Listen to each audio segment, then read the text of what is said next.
deep. Adventurous. Matt is listening. Considerate. Kind. Positive. Thoughtful. Angel baby. Matt is goofy. Goofy? Fun. Pumped. Matt is excited to consume what the world has to offer. He's excited to share things that he's created. A man of character. The bee's knees. Matt is cool. Like a 5th grader in a leather jacket. Wearing a hat. Tall. Tall. He is a funny, tall man. That's impressive. Creative. Inspiring. Legitimizing. If I'm doing something and you're there doing it too, I know that I'm doing something that's probably really good. You kind of make this scene stronger just by association. Adorable. Affable. Irreplaceable. Matt is a hood rat. Matt's very handsome. He's Varmin. Matt's too handsome. He's the scum of the earth. Introspective. He absorbs a lot and he internalizes a lot. And I think that that's one of the reasons his comedy is so sharp and relevant. Matt is extremely perceptive. Open-minded. That's probably the word that would encompass who he is as a person and also who he is as a creator. He likes to see all sides of everything. Matt is Alpine. Matt is A1. Matt is Sterling. Well, he just sort of like popped in on us back on March 20th, 1986, and he's been around here ever since. He looks like Christ on a cross, but he's got a bottle in his mouth. I first met Matt Schmid in kindergarten. I'm sure I liked him, and I treated him with the utmost respect. But if you ask him about it, I'm sure he'll tell you I bullied him. I first met Matt in the first day of first grade. I forgot my crayons and he broke his crayons in half and let me borrow them, and then I think his mom got mad at him for breaking all his crayons. It was either Halloween, first grade or second grade, but Ace Ventura just come out and I don't think I was allowed to see it, and Matt was dressed up as Ace Ventura and came to school dressed up as Ace Ventura, and I was like, this is the guy, man. This is the guy with his finger on the pulse. I think I met Matt in middle school, but we became really good friends in high school. I first met Matt in 9th grade gym class, and I saw in his notebook that he had like a Weezer symbol. And I was like, hey, do you like Weezer? I like Weezer too. And that's how we first started talking. We first met on the bus. I was in 1st grade and Matt was in 2nd grade. In high school, he started hanging out with Lindsay and I. In 2004, I was his 12th grade English teacher. Once he did this project, which we're going to talk about in a little bit, he really opened up, and we talked about everything from jazz to comedy. I actually first met Matt at a boxing match in the woods next to his house. I believe it was Jesse Murakami versus Mike Rudenko. Well, I met Matt when I was in high school. We were all part of the Matt Schmid Army. When I was 16 and Matt was 18, I told my best friend that Matt was way too cool to talk to me. In spite of my apparent fear, we hit it off as friends really well. It was one night where I was running the open mic. Just this tall dude with like really crazy hair comes in and he's carrying a guitar. And then he played some stuff, and from there we started playing shows left and right. We met at a coffee shop. You were doing an open mic night, Carrie, Boy with Robot. I first met him when I was 16 or 17 at Stir It Up to see him perform in Boy with Robot. He was the new boyfriend of my best friend at the time. It was at 1619 House. Him and Carrie were playing in their band Boy with Robot. I was like, these people are really happy and passionate. He was playing music and got very sweaty and took off his shirt. And I was like, I want to be like that guy. The first time I actually saw Matt, I don't remember it. I was auditioning for the Flat Earth. The first time I actually remember meeting Matt was at the first official meeting of the Flat Earth. But then the first time I talked to him was the next rehearsal. We took a break at one point and he stopped me and he was like, hey, I think you're in an improv group, right? He was like, yeah, I saw you guys one time. You're really funny. And I was just like, oh, thank you. It was exactly what I needed to hear because I had zero confidence.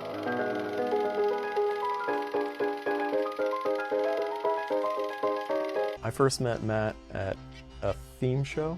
I believe it was Flat Earth's first theme show. I met him outside of the shoe bin, and he gave me the Stonewall Players CD. And I went home and I listened to it because I wanted him to like me and I wanted to be friends with him. I met Matt in the summer of 2013 working on Alley of Nightmares. We actually got to be in maybe still my favorite sketch that I've ever been in of all time. In all seriousness, he was super fun to work with. After a Flat Earth show, I came up to you, shook your hand, told you how much I enjoyed your work. I've been going to comedy shows for years. When I see something I enjoy, I like to go up and thank the audience and encourage them.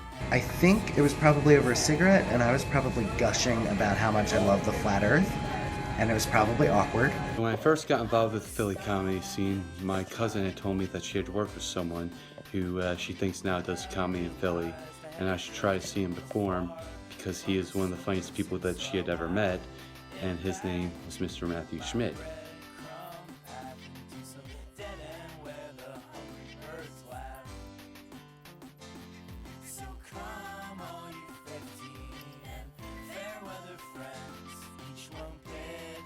I first met Matt in a sketch writing class that he was teaching and I was taking, and he just seemed really smart and really inventive. And so when I found out that he had a sketch duo, I definitely wanted to check it out. And I remember seeing them at Sketchfest and just being blown away. And I was like, oh, okay, I need to be friends with this person like right now. And thankfully we did become friends. I met Matt at the mall. What was my first impression of Matt? I just remember, dude, look at this guy is affable. We met Matt on the streets of Philadelphia. No, in a theater in Philadelphia during the Philadelphia Sketch Comedy Festival, where we were on the same night. The first time that I met Matt was backstage at FIT. He was hosting an improv block that I was performing in, and I approached him and complimented him on his music. My first impression of him stems from his response to that, which was him just asking me about what I did, which just shows how selfless and caring of a human being he is. I met Matt through Jackie. My first impression of him was that for a funny guy, not like annoying with the banter. Sometimes you meet guys in the comedy scene and they're like, ho ho, whoa, I got jokes and this and look over here and this is a thing. And Matt was just kind of elegant. I remember when he was little and he used to talk with his toes and have conversations. Making our psychology class senior year baby, we added the little, white streak for Matt's hair. In high school, we all used to go to an abandoned parking lot and put all of our cars in a circle. He would get about 15, 20 of us all together. We didn't have any money, so we would just put our headlights on and dance to, Bright Eyes. And one time the cops came and they were like, yo, you kids are up to no good. And Matt's like, no man, we're just dancing. My favorite memory of Matt was the road trip we took down south. Hanging out south of the border, pretending to be a pop punk band in Savannah, Georgia, and swimming in the Chattanooga River. All great times. This one night, we were at Frank Febo's house. We were swimming in his pool. Matt was drunk, and I think he was swimming around with a bottle of wine, telling everyone that he was a little fish. And when we left, Matt, Lindsay, and I were walking to my car, and Matt decided to proclaim that he was Madonna, and he started crawling to my car, singing like a virgin. One day, I got a call from Matt, and he told me to be ready in 10 minutes. When he arrived, Drew and Will Salmon were already in the car. Now, after we'd been driving the car for about 15 minutes, Matt confessed we were going to find a Sonic. And these were the days when there wasn't just Sonic everywhere. It was a warm day, and we were blasting music. Now, when we began back from Sonic, we saw a sign for White Castle. For any sane human beings, they wouldn't even have entertained the notion of visiting 2 fast food restaurants in a row, let alone getting full meals at each of them. Fewer still would have thought about purchasing the Crave case, which is essentially a cardboard suitcase full of 30 small cheeseburgers. Any hesitations that had existed pertaining to this matter were quickly quelched by Matt, beginning the Crave case chant in the line. My memories of therefore consuming the suitcase are a little bit fuzzy. And then I became suddenly quite violently ill. I ran to the bathroom and began vomiting. Matt came in with his camera and leaned over the stall and took a picture of me mid-retch. He then posted the photo on Facebook with the caption, "Paul is a coward." Now there's something about Matt, though, that makes you really kind of enjoy moments like this. He's a person that's really so positive, it doesn't matter what you do, even though, you might be throwing up after eating a suitcase full of beef, and you just always walk away happy from the experience and feeling a little better for being with him.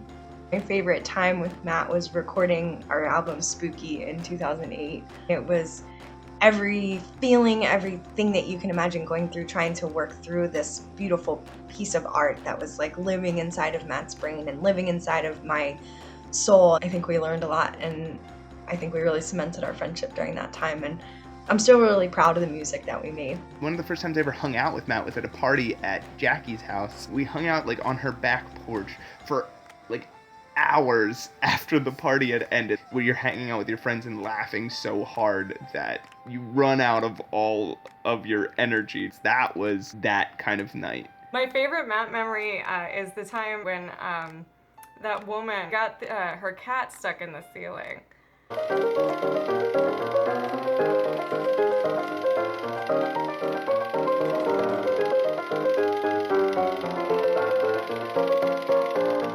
One time he hosted a party when he was living in Jersey. I saw on the wall he hung the cover of like the album for Clips, Hell Hath No Fury, which we had talked about before that we both love Clips. And I pointed it out and he mentioned, "Yeah, I hung that because I knew you were coming." It's amazing how small things like that can like make someone feel good. When we went to Atlantic City, Jackie, and I at like midnight for some reason, and there was like one of those conveyor belts that makes you not have to walk as much, and they were running against it like dogs. Like they had their little hands up, their little paws. They were like, it was fucking hilarious. When him and Jackie sang the song "Bitch" by Meredith Brooks for karaoke. I liked Playing the Village. Playing the Village. That was really fun. The Flat Earth had a show that we were putting up called Kevin Sorbo's Dream Quest. We had this goofy sketch where Kevin Sorbo is at a funeral, and Matt and Jackie found out he was doing a book signing in New Jersey, so they drove out there. We actually bought his book. And they got Kevin Sorbo to shoot like a quick video for us to use in the sketch. Mr. Sorbo? Mr. Sorbo. Oh. God. Just had the worst dream. I was watching the most horrible comedy sketch ever. That's a good-looking guy. I'd like to wake up with him. The Flat Earth had to learn the choreography for Modern Dance Lawyer. I just remember laughing so very hard, just because the intensity that Matt approached that choreography, but it looked like he was a baby deer. My favorite Matt memory is actually from taking a sketch class with him. He can take an idea and see everywhere that it can go, and then he can pick the best one. And it's a very rare gift to see someone whose brain sees all the possibilities. When we did show and tell, and we were in a practice, and Matt initiated a scene, I think by pretending to spit on me and then just walked out of the scene. My favorite memory of Matt is when he shook me and I woke up and he said, "We're here. We're at the mall." This is like very recent, but we just did the cop and the devil thing. Like that was just so much fun. I dreamed of running the city since I was a boy.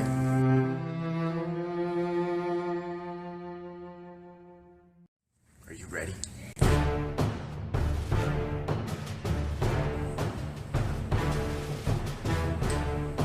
Yep. I'm ready.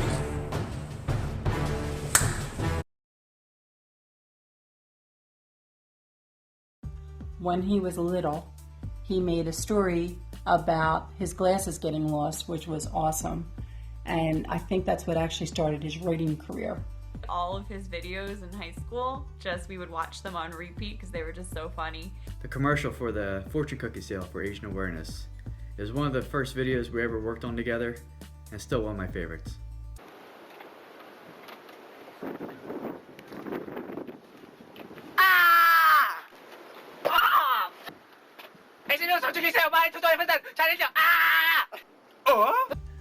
The easy end. Got rice, bitch. That's always a good one. Got rice, bitch. Got rice. Got luck and it's all shit, on yo. dice. Your luck is bad unless you running high, cause we thugs for life, baby. Asian pride.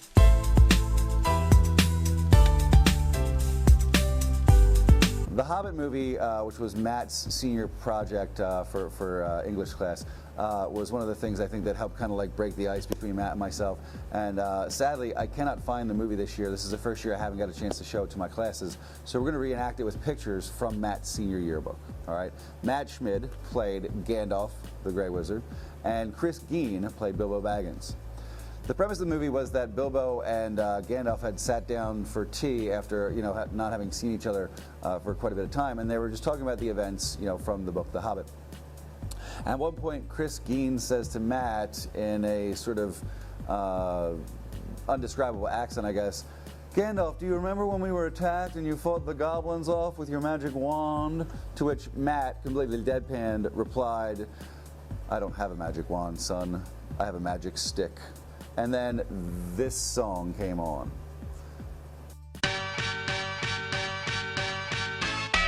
I got the magic stick. I know if I could hit once, I could hit twice. I hit the baddest chicks. Sure they don't believe me, then come with me tonight and I'll show you, man. Well, one of the things Matt was pretty famous for, along with Pants and Drew Kramchek, was doing the Stonewall Players. The Leave Al and Aldo Alone video, I think, was just great. I loved that. It was so topical. Leave Al and Aldo alone! Boy with Robot. I used to love the opening to the Boy with Robot shows. The recorded group chant of the Boy with Robot, Boy with Robot. But my favorite part was the ending. We're gonna take the boys and girls to church. That always made me laugh. Let's take these boys and girls to church. He wrote this song that was like super sing-songy and like people got involved with it, like to the point where there was like always a solid like 5 or 6 people that would get together and sing during like a crowd part. Hallelujah, goddamn. It's insane. Just like out the gates. Nuts.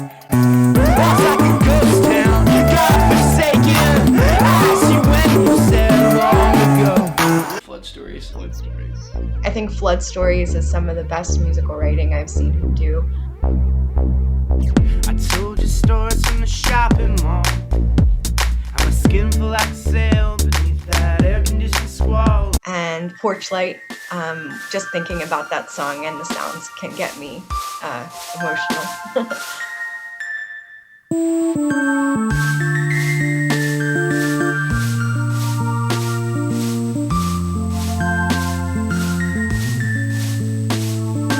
The socks sketch. Really like the sock advertisement sketch. Yeah, that's the one I was thinking about. Come on down to the sock warehouse. Sex Talk. It's a sketch that Matt wrote. That one sketch where you had to type in the CAPTCHA thing, I like that one a lot. That one sketch where he was playing an 80s bully, but like in a corporate office. The Bavarian butter juggling brothers. Yeah, you're not getting shit for Christmas song. Because I really love Tom Waits and I really love that. The last Matt and Jackie show was awesome. Hey Birds. Birds! Hey Birds! Birds, where you at? Birds, where you at, Birds? Hey Birds is something that I now say to real life birds. Yeah, I can't think of anything. Birds! When he's playing an old dad that confesses to killing a teenager. I would gladly kill 10 more teenage drifters with my truck. If only to spend one more moment with you. A couple years ago, Secret Pants Christmas show. Matt and Jackie did a sketch where they were two characters in the snow.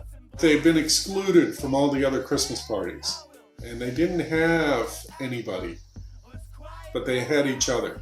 It was funny, but it was very, very touching. His work has an emotional heart to it. It's not just funny. The train piece that Matt and Jackie did for the Night Trolley show, where they they built a relationship that was narrated through train announcements. It really left a mark. I'm a really big fan of Matt's short story writing. I think his McSweeney's piece was really, really wonderful and sort of inspired me to try and get my writing out there more. The stand-up you did at the marathon, I thought that was fantastic.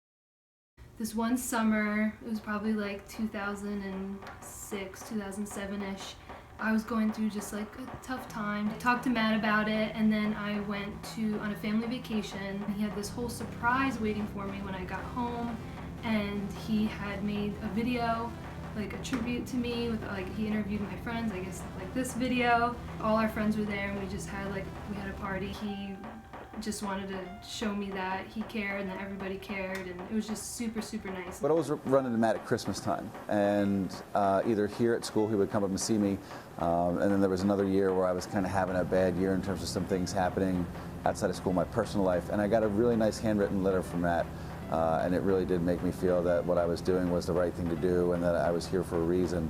I actually still have that letter at home, and it means a lot to me.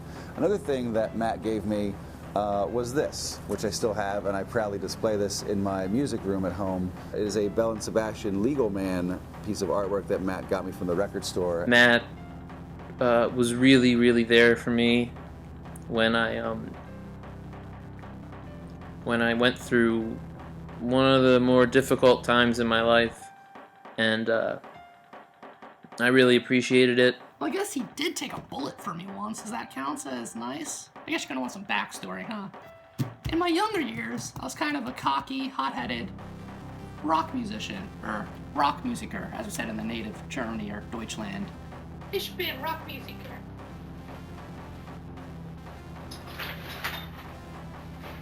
Ich kann nicht tot sein. Even though there was a threat against my life, I thought I was young and invincible, so I performed my concert anyway. And the hitman actually did show up. My life was absolutely in danger, but Matt Schmid attempted to take the bullet for me, and I'm forever in his debt. Schmid, meine Agent! Du wirst tot sein!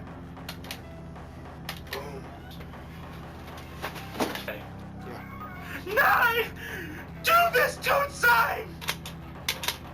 When I hurt my neck, he texted me and said, "Hey, what's your favorite color?" And I said, "Green." He said, "Okay, I have a surprise for you." And a couple hours later, he came by with a homemade card. Matt gave me my first stand-up opportunity in Philly. He let me open for the Flatter. After our show in Chicago, Matt was real nice, and he wrote this really nice post on Facebook that genuinely made me cry. Matt called me, said he was looking for somebody to play a character, a guy who was kind of awkward, old, weird, goofy. If it weren't for Stepdad, I wouldn't have done any of the other comedy that I've done. That was the first time I was on stage since the late 70s.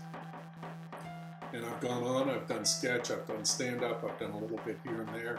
When me and my sketch writing partner Ian were trying to put up our first sketch show, Matt gave us feedback on almost every single one of our sketches, was incredibly supportive throughout the entire process, and it really meant a lot to me to feel like Matt was on my side.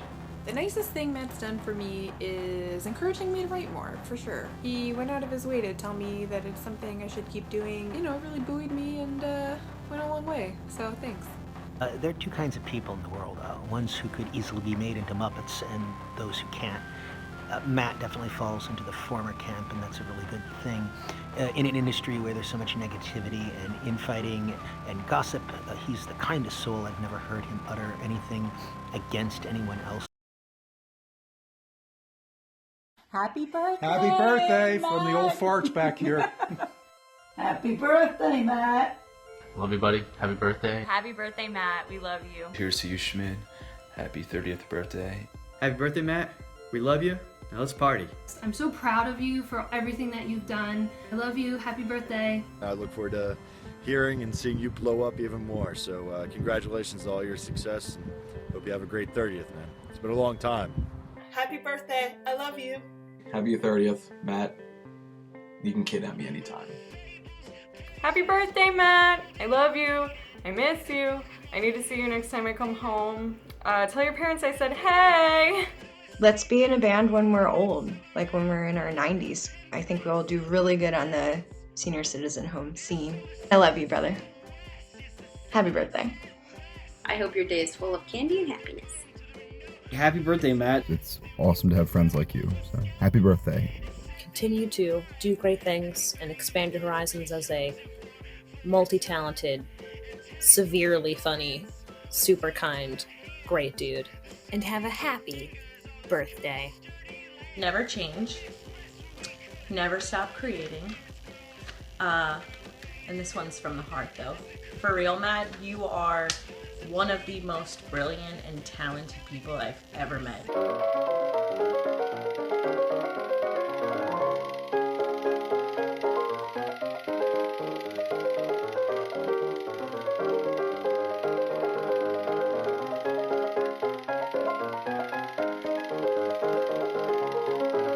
You're the best around.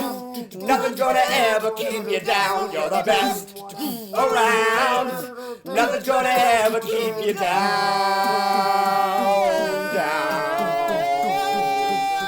Happy birthday, Matt. Happy birthday. Happy birthday, Matt. Oh, God. I feel so dumb. Happy birthday. I'm glad we're friends, and I'm so glad to get to see all the amazing and hilarious things you make. Hey, Matt. Yeah, hi. Hi. I just wanted to say happy birthday, buddy. I'm really glad that I get to call you my friend, and might make me a better person. So, hey, Matt, do you think I'm wearing pants right now? Happy birthday, buddy. Happy birthday, Matt. Happy birthday, Matt. Hey, Matt, I hope it's a happy birthday. Take her easy. Happy birthday. Happy birthday, Matt. I hope we get to work on more stuff in the future. I hope I get to work with you more. Happy birthday, buddy. I love you. Happy birthday. Happy birthday. I highly recommend you order the 30th birthday. It is divine. Matt, have a happy birthday. Okay. Told myself I'd get through this in one take. Didn't seem unrealistic. Matt, happy burn. Is that my shadow there? You can see I'm doing. That's professional. So, just have a good day, Matt. Matthews. I'm sorry. Very happy birthday, buddy. I love you, and I hope to see you soon. Happy birthday, Matt. You are a true, good-hearted artist and person who I am so inspired by. I'm so honored to be your friend and to know you. Happy birthday.